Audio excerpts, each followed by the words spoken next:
Bueno, la verdad que tengo que admitir que en pocas ocasiones en mi vida he estado tan sensibilizado a la hora de presentar un tema. Tanto es así que cuando se me invitó a compartir con vosotros esta semana la reflexión, esa noche no pude dormir, apenas nada. Porque el tiempo que estamos viviendo es de tal solemnidad que el mensaje que necesitamos escuchar es algo diferente a lo que se está escuchando. Y desgraciadamente a veces cuando se predica tal cual el momento de la historia requiere, uno sufre las consecuencias. De hecho, la última vez que prediqué en este país fue hace 3 años y prediqué del carácter de Dios, de los atributos de Dios. Hubo alguna persona que no le gustó en absoluto lo que yo prediqué y fue a protestar al pastor. Y aunque el pastor no había estado allí, nunca más me invitaron a predicar. Entonces, da la impresión que el ser humano, incluido el cristiano, está tan adormecido que la verdad molesta. Y yo voy a hablaros con toda sinceridad, y obviamente no he preparado este mensaje para nadie en especial, obviamente, no creo que hay que hacerlo de esa forma, pero pudiera entender que a alguien no le guste, porque quizás estamos acostumbrados a leche espiritual, con lo cual quizás sea la única vez que me vais a escuchar hablar, porque no os guste lo que vais a escuchar. Si es así, no guardaré un mal recuerdo de este lugar ni del grupo de gente que estáis aquí reunidos, pero me vais a permitir que por lo menos escuchéis hoy verdad presente, y para ello vamos a buscar Apocalipsis 18. Apocalipsis capítulo 18, y vamos a buscar y vamos a leer los 4 primeros versículos, que dice de esta forma: Después de esto vi a otro ángel descender del cielo con gran poder, y la tierra fue alumbrada con su gloria.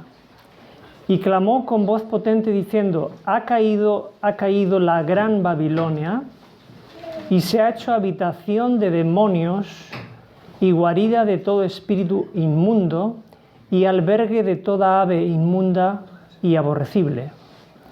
Porque todas las naciones han bebido del vino del furor de su fornicación, y los reyes de la tierra han fornicado con ella, y los mercaderes de la tierra se han enriquecido de la potencia de sus deleites. Y oí otra voz del cielo que decía: Salid de ella, pueblo mío, para que no seáis partícipes de sus pecados, ni recibáis parte de sus plagas. Este es lo que se ha llamado el fuerte clamor. También se le ha llamado el mensaje del cuarto ángel a este mensaje. Y el libro del conflicto de los siglos dice textualmente que este será el último mensaje que se dé al mundo. Y dice también el mismo libro que este mensaje incluye denunciar con voz potente los pecados de Babilonia. Pero hoy no se están denunciando los pecados de Babilonia con voz potente, como dice ahí. Y tenemos un problema los cristianos, porque si buscamos en 2 de Timoteo, capítulo 1 y versículo 7, vamos a leer que dice: porque no nos ha dado Dios espíritu de cobardía, sino de poder, de amor y de dominio propio. El Espíritu de Dios incluye la valentía para defender la verdad y para denunciar el error. Así que cuando escuchamos mensajes que no son valientes, y desgraciadamente cada día se escuchan menos desde el púlpito mensajes valientes, que son capaces de hablar claramente la verdad, Dios no utiliza a un predicador que no es valiente. O sea, Dios no puede, en este caso a mí mismo, Dios no puede, por eso yo no dormí el otro día. Dios no puede utilizarme a mí si yo soy cobarde o predico de tal forma para que os sintáis a gusto conmigo, nadie se enfade conmigo, ¿entendéis? Y todos seamos amigos. Esta es una forma de, quizás la mayor tentación que tiene un predicador, es pretender quedar bien con todos, para que nadie se moleste, para que me invitéis el mes que viene a predicar en este lugar. Y si no es por eso, es porque yo tengo un cargo en mi iglesia y si hablo tan claro, va a llegar un punto en el que te suspendemos y mejor, como esta iglesia es muy sensible, es mejor que tú no prediques. Esto es muy común. Esto es muy común. Pero como yo sé que en la Biblia hay un versículo en Apocalipsis 21:8 que dice que los cobardes están destinados al lago de fuego, bueno, cuando yo me pongo delante de un púlpito no tengo otra opción que pedirle a Dios que me quite la cobardía al margen de las consecuencias que uno pueda recibir. Ahora bien, ¿qué es Babilonia? Cuando aquí se habla de Babilonia, es curioso, no sé si os habéis dado cuenta que el primer versículo dice, pero después de esto. Si yo me encuentro con uno de vosotros en la calle y empiezo a hablar y digo, después de esto ocurrió esto y esto. Y tú me preguntarías, ¿después de qué? ¿Alguna vez os habéis preguntado, ¿después de qué? Después de todo lo que dice Apocalipsis 17, donde habla de la gran ramera. La gran ramera, dice. Todo el capítulo entero habla de eso. Entonces, tenemos un lenguaje bíblico que habla de la gran ramera, que habla también de los reinos de la tierra, hemos leído, y que habla de los mercaderes. Tenemos tres grupos, la ramera, la gran ramera, los reyes de la tierra y los mercaderes. Y en este lenguaje que a veces nosotros con el lenguaje bíblico los cristianos nos perdemos, tratamos de ir a predicar a las personas que no conocen nada y no nos entienden.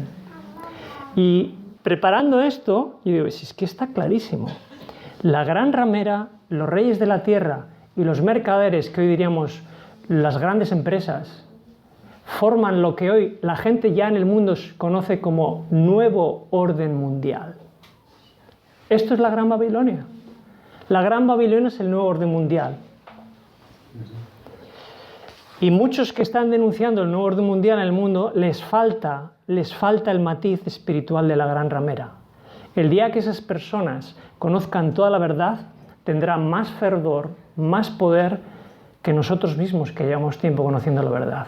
Hay gente muy valiente denunciando el error, que a veces veo que pueden ser más valientes que nosotros mismos, ¿no? Y para entender mejor qué es Babilonia,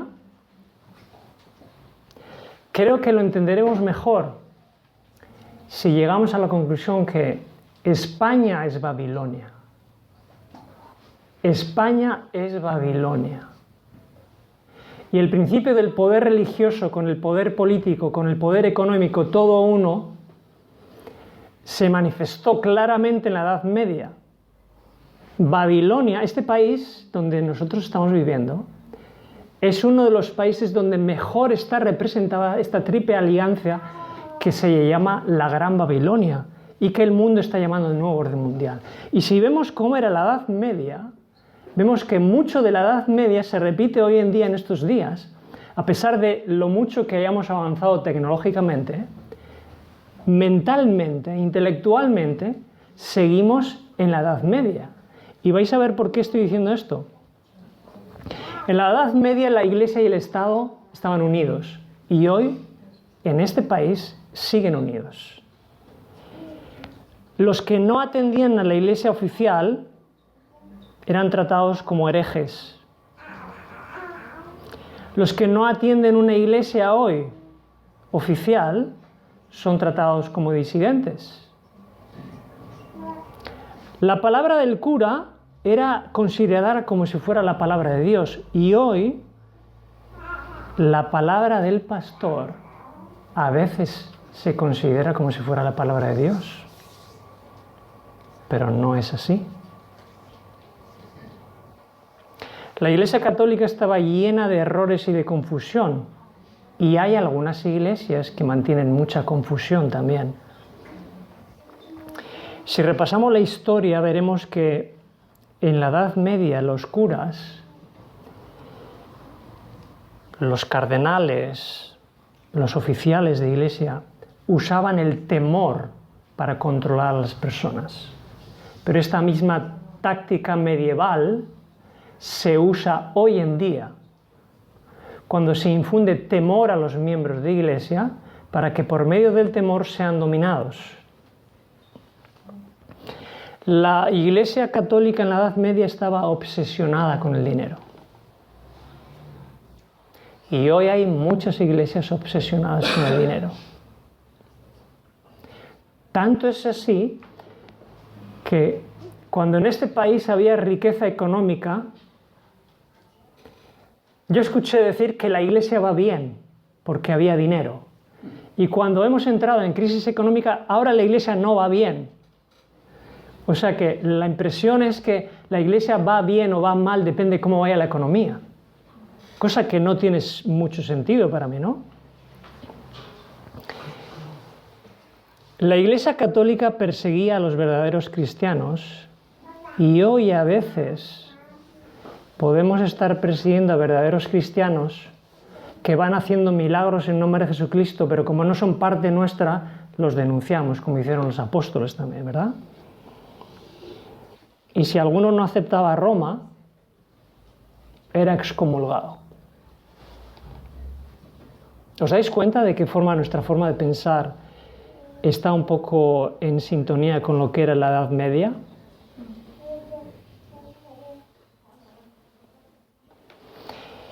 En medio de esa apostasía medieval, hubo un pequeño pueblo de Dios, llamada la Iglesia Reformada, que uno de los atributos principales era tener libertad para pensar y actuar. Y hoy Dios va a tener un pueblo que va a tener la libertad de pensar y de actuar sin estar sometidos a Roma.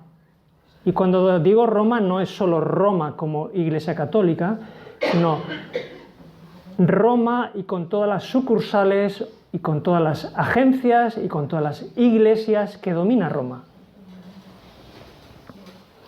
Y los fieles protestantes protestaban contra precisamente ese sistema. Y hoy los verdaderos cristianos de este país van a tener que pasar por el mismo proceso que pasaron los mártires de la Edad Media. Y ese proceso incluye ser minoría, ser perseguidos, pero tener la paz de Dios y estar en comunión con Dios. Amén. Amén. Me hubiera gustado que hubierais visto en pantalla alguna cita, porque si os habéis fijado en la lectura que hemos hecho, se habla de la Gran Babilonia y se menciona la habitación de demonios en la Gran Babilonia. Escuchad la cita esta de Primeros Escritos, página 274. Una hueste innumerable de malos ángeles están dispersándose por toda la tierra y llenan las iglesias. Dice la cita que los ángeles malos llenan las iglesias. Y yo digo, ¿cómo es que puede ocurrir que los ángeles malos se introduzcan en las iglesias? ¿Cómo sé si en la iglesia donde yo asisto se han ido introduciendo ángeles de Satanás?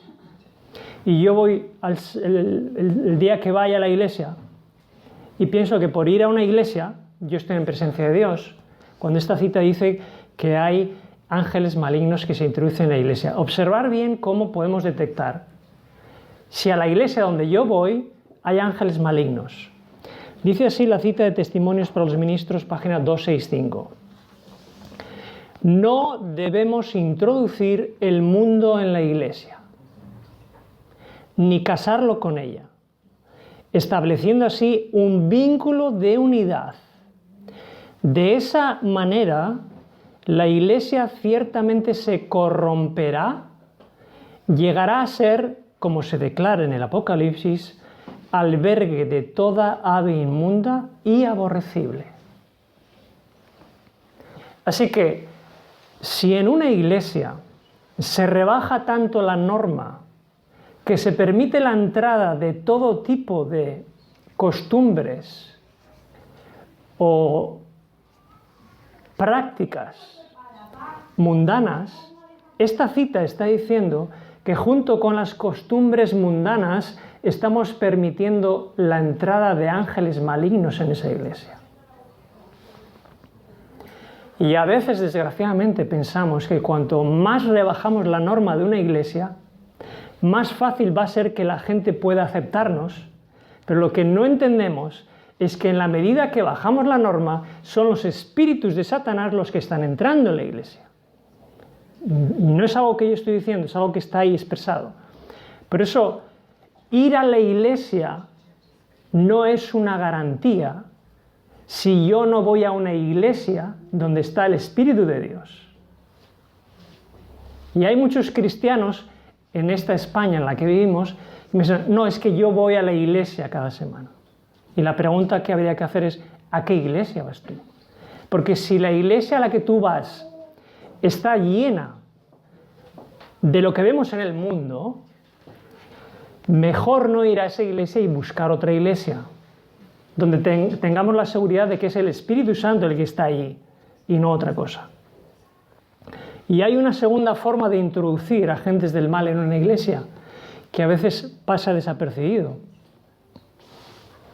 No sé si os habéis fijado en el texto de Santiago, en Santiago 3, 14 y 15 dice, los celos y la contención o la lucha de corazón, dice que es diabólico.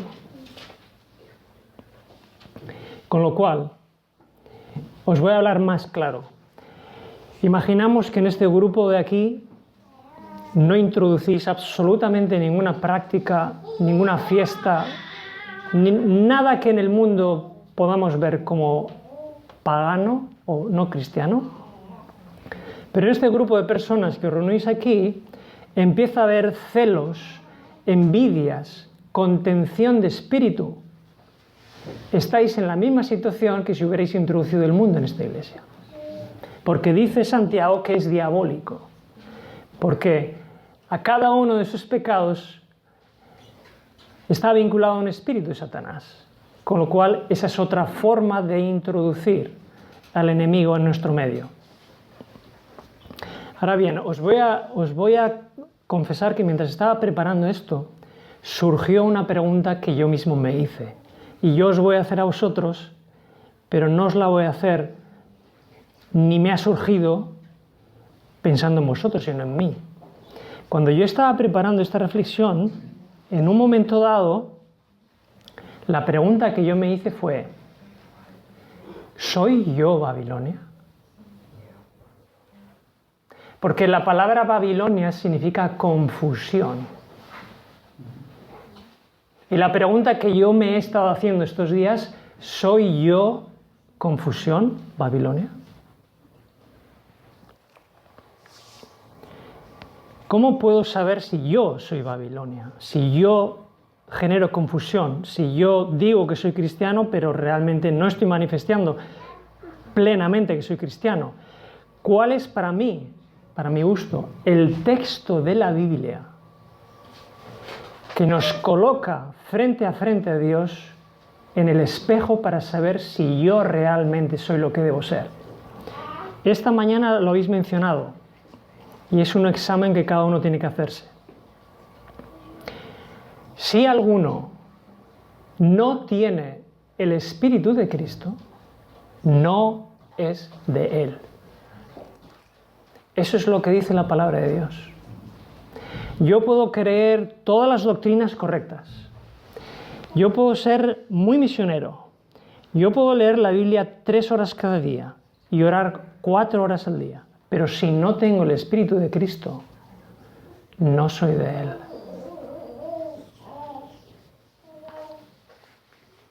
Si hay una sola área de mi vida que no está controlada por Dios, está controlada por Satanás. Y soy Babilonia, porque estoy creando confusión. Y si yo soy Babilonia, os pregunto, ¿cómo yo voy a salir a predicar a Babilonia? Voy a crear confusión. Si hay algo de Babilonia en mi vida, entonces tengo que arrepentirme y convertirme antes de yo hacer nada por los demás.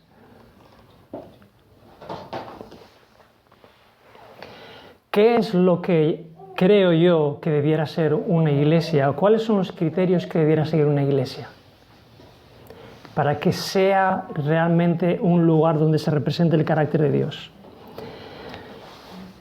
Los que tenéis bolígrafo y papel, apuntar esto, porque aquí está la cita que toda iglesia debiera tener enmarcada en una pared, donde se resume cómo debiera ser una iglesia. Está en una cita de Deseado a todas las gentes, página 634. Dice así: Cristo quiere, dice 3 cosas, fijaros bien.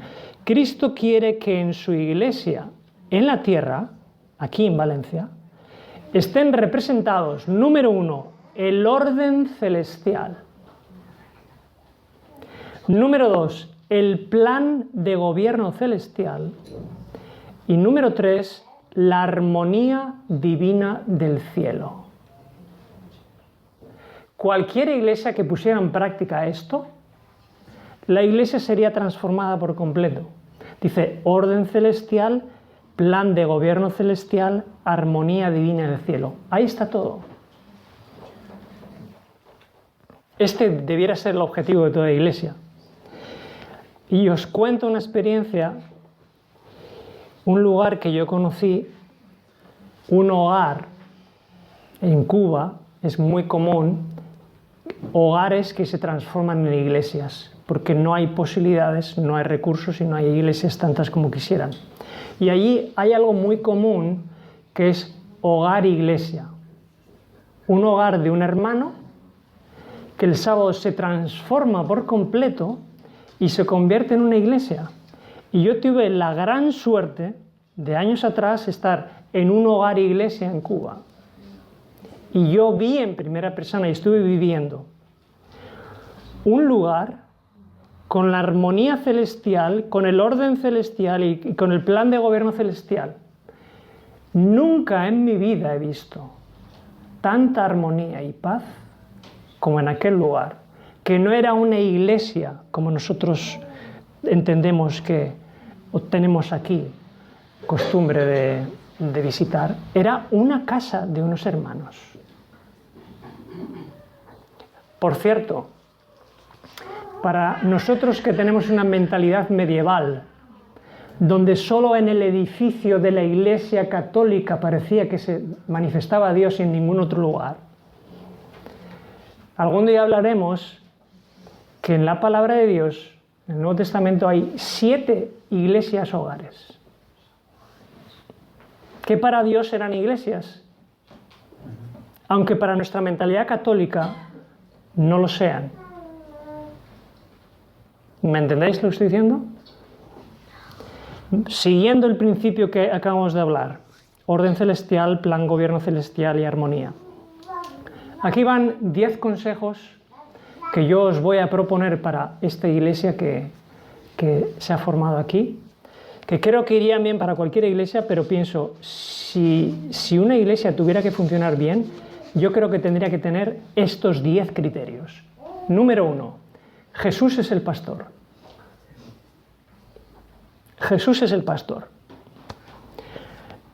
Una iglesia no puede seguir a un gurú, a un pastor, a un teólogo, porque si hiciera eso se convierte en una pequeña secta. Jesús debe ser el pastor. Y para Jesús ser el pastor, número 2, tiene que ocurrir lo que dice la palabra de Dios en Efesios 5:18, sed llenos del Espíritu Santo. Cuando seamos llenos del Espíritu Santo, entonces, número 3, vamos a recibir el fruto del Espíritu.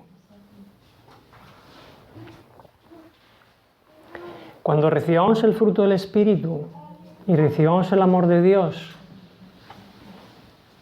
va a ocurrir algo que durante los últimos meses me ha estado martillando mi mente. Una cita que he traducido del inglés, que es posible que sea la primera vez que la escucháis, y que ha estado martillando mi mente durante mucho tiempo.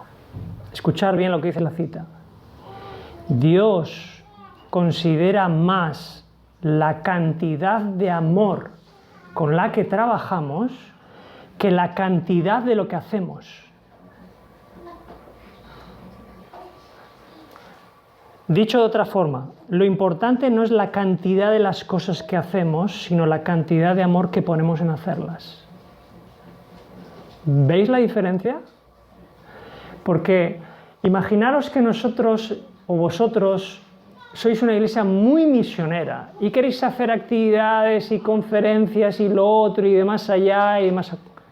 Mucha actividad misionera, mucha actividad eclesiástica, pero poca cantidad de amor, fracaso. La gente más espiritual que había en la época de Jesús eran los fariseos, que eran los que más obra misionera hacían, según ellos entendían. Porque Jesús le dice, recorréis tierra y mar para hacer un prosélito y lo hacéis más hijo del diablo. Muy misioneros, poca cantidad de amor. En la balanza hay que colocar más amor y menos actividad y asegurarnos de cuando hagamos una actividad haya mucho amor. Número 4, libertad. Uno de los versículos que a mí más me gustan del Nuevo Testamento dice, donde está el Espíritu de Dios, allí hay libertad. 2 Corintios 3:17. No hay libertad donde se manipulan las personas. Y hoy es práctica común manipular religiosamente a los miembros de iglesia. Si no haces esto, castigo. El castigo, el temor, el arrinconar a un miembro de iglesia y tenerlo apartado, eso es una manipulación religiosa. Y eso se está practicando en este país porque somos Babilonia. Tenemos el espíritu de Babilonia, tenemos el espíritu de la Edad Media. El día que tengamos el Espíritu de Dios en nosotros, no trataremos de forzar la voluntad de nadie, porque donde está el Espíritu de Dios, allí hay libertad. Y si aún hay alguien que piensa diferente de como yo pienso, yo, si estoy lleno del Espíritu de Dios, tengo que darle la libertad para que no piense como yo. Número 5, igualdad. Hay veces que me pregunto, ¿qué es lo que no entendemos de la palabra de Dios cuando habla tan claramente? Cuando Jesús está hablando a los fariseos en Mateo 23, dice, todos vosotros sois hermanos. Lo que Jesús está diciendo es, todos vosotros sois iguales. No hay nadie que esté por encima de los demás. Pero hoy, las iglesias crean estructuras piramidales de poder.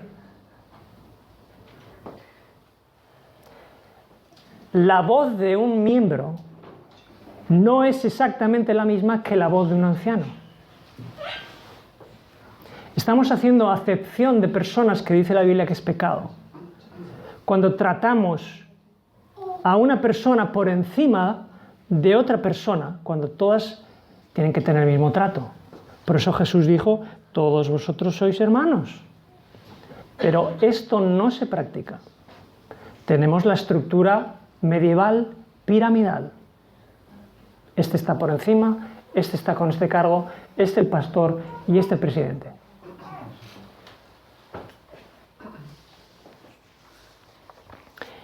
Número 6, de un corazón. Los que habían creído eran de un corazón. Hechos 4:32. Si yo os preguntara ahora, ¿cuántas iglesias en este país conocéis? Donde la iglesia es toda de un corazón. No creo que pudierais darme 3 o 4 o 5 nombres. No lo creo. Esto es algo que os debierais de proponer si queréis que esta iglesia funcione. Ser de un corazón. Ser todos, como hemos dicho antes, iguales. Estar todos llenos del Espíritu Santo. Tener el fruto. Es toda una mezcla de cosas que tienen que ser evidentes si una iglesia quiere funcionar. Número 7. Independencia. ¿Pero en qué sentido estoy diciendo esto? No os hagáis esclavos de los hombres. 1 Corintios 7:23. No os hagáis esclavos de los hombres. Si yo me someto a la autoridad de un hombre, yo no soy independiente para estar bajo la autoridad de Dios, porque me he sometido a un hombre. Y si yo me someto a un hombre, dice Romanos 6:16, si os sometéis a alguien como esclavos para obedecerle, sois esclavos de aquel a quien obedecéis.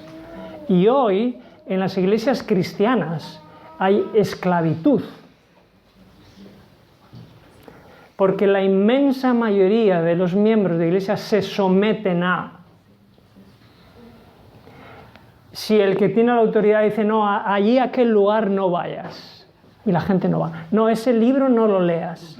No, ese pastor no lo escuches, es muy polémico. Y la gente obedece. Se están sometiendo y se hacen esclavos a un hombre para obedecerle. Por eso, número 8, tenemos que tener cada uno criterio propio. Y criterio propio está bien definido en 1 Corintios 2:5, que dice que vuestra fe no esté fundada en la sabiduría de los hombres, sino en el poder de Dios. Si algo tenía la Edad Media en España, que la gente creía o al cura o al teólogo, y hoy que tenemos la misma mentalidad, creemos o al pastor o al teólogo, y no estamos teniendo criterio propio. Que vuestra fe esté fundada en la sabiduría de los hombres, no es esa la idea, sino en el poder de Dios.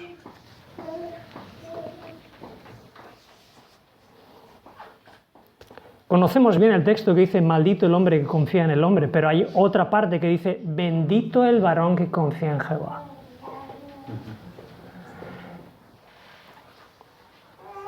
Número 9. Una iglesia funcionará si sus miembros no tienen rencor ni resentimiento. Estoy seguro que cada una de las personas que aquí está sentada ha sido difamada en algún momento de su vida. Ha sido maltratada psicológicamente. Se le han atribuido cosas que nunca hizo. Y estoy seguro de que ha ocurrido con vosotros igual que ha ocurrido conmigo.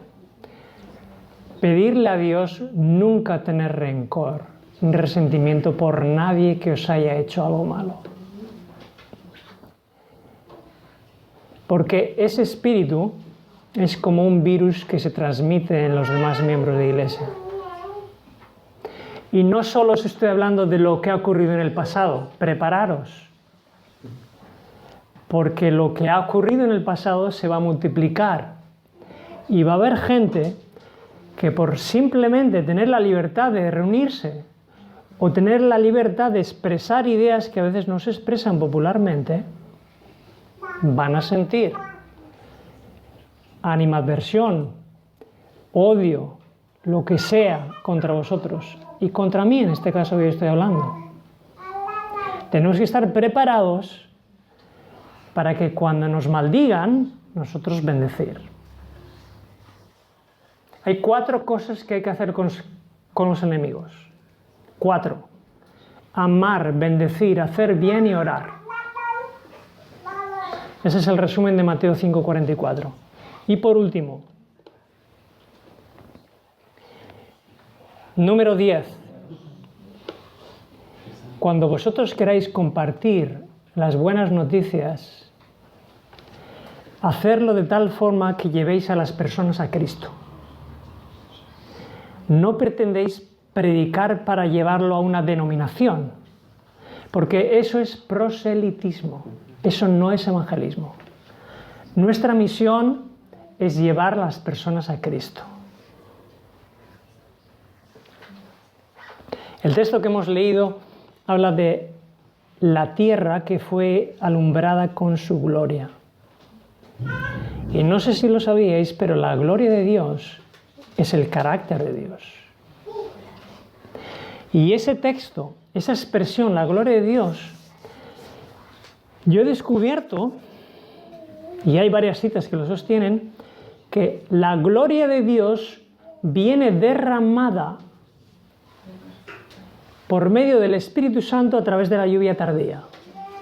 Ese texto de Apocalipsis 18:1-4 está vinculado directamente con la lluvia tardía que tenemos que recibir.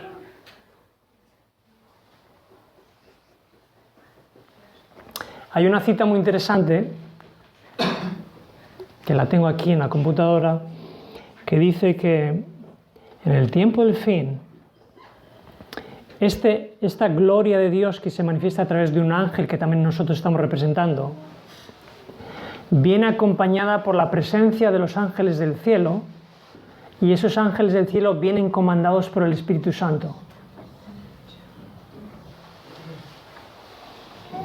Qué interesante. ¿Cuál es el mensaje que nosotros tenemos que compartir con las personas? Porque es cierto que hay un mensaje, pero a veces la parte más importante la hemos olvidado. La parte más importante es la siguiente. Los siervos de Dios, dotados del poder del cielo, con sus semblantes iluminados y refulgentes de santa consagración, saldrán a proclamar el mensaje celestial. Primeros Escritos 2:7-8. ¿Qué nos hace falta para salir a esta ciudad y a este barrio? 3 cosas, dice la cita. Poder del cielo, semblantes iluminados y refulgentes de santa consagración, y entonces sí salir a proclamar. Esas son las condiciones para salir a compartir las buenas noticias.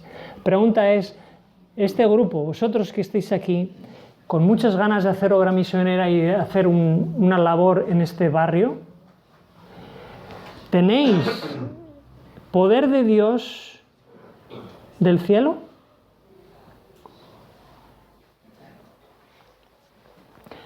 Los últimos rayos de luz misericordiosa, el último mensaje de clemencia que ha de darse al mundo, es una revelación del carácter y el amor de Dios.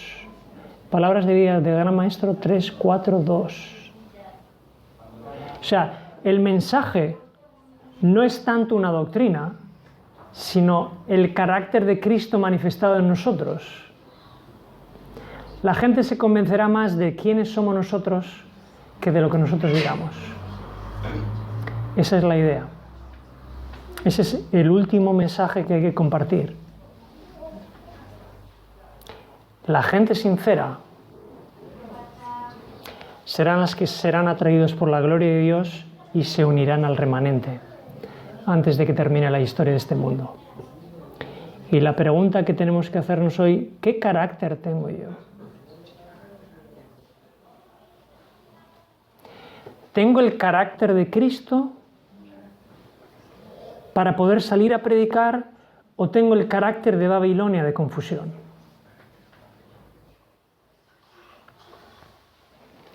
Dios quiera y nos dé poder para vivir, perseverar, sufrir y, si hiciera falta, morir por su nombre y por su gloria. Amén.